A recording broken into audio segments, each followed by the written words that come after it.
wonderful emotion. There's two kinds of confidence. There's the confidence that's just pure bullshit, where you're just kind of presenting a confident front. And then there's the confidence that's a quiet confidence that's based on the fact that you know what you're talking about, that you have skill, that you've had success in life. So you don't need to brag. You don't need to kind of create the show, the performance of confidence. I can very quickly tell the difference when I meet people. What's the who has the real one, who has the fake one. But the main thing that you want is, if you want to have confidence in life, it has to be built on something real. If, let's say, in the realm of seduction, which is one of my books, The Art of Seduction, being confident when you meet a man or a woman is very important, right? That sense of confidence carries over. They feel it, and it's very seductive. It's a very powerful quality. It's like charisma. If it's just you're trying so hard to feel confident, particularly women, they can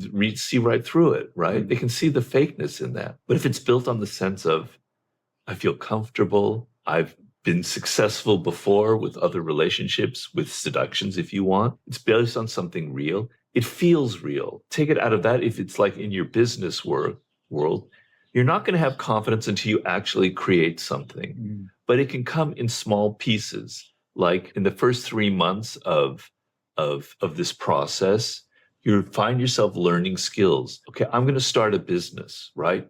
I have a business in my mind. It's been my dream, right? Okay, I can't start right now because I don't have the funds. I don't have the money.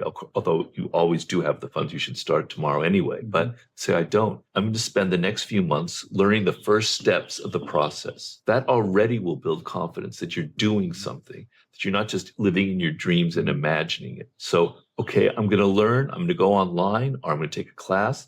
I'm going to learn what I need to do to get the funding to start my business. Already in those 3 months, you have a slight little foundation of confidence, right? Totally. It's based on something real. Now you go out and you do something. You try and get that funding, okay? You fail. You don't get what you want. You're a little bit frustrated. Okay, something didn't go right. I need to learn some more. You don't give up.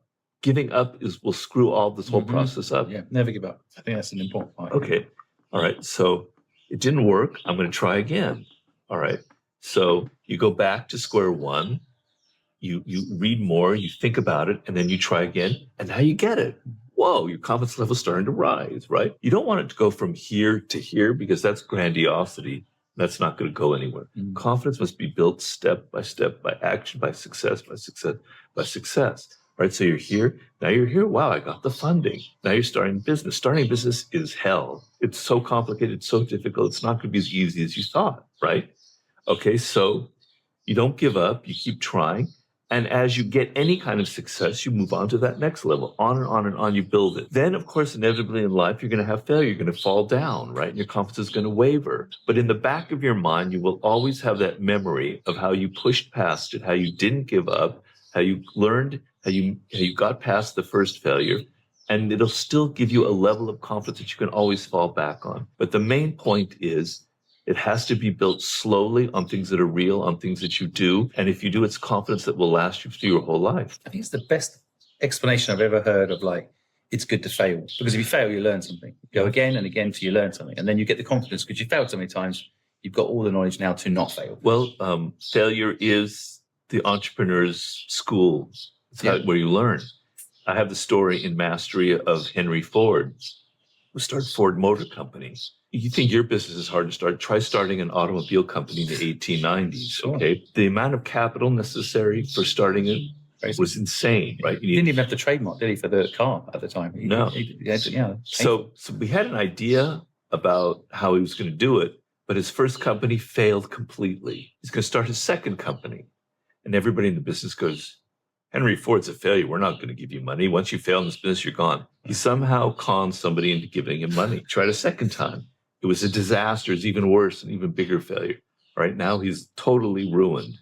No one will ever go near him. He found some kind of naive Scottish investor. He got the money from this guy.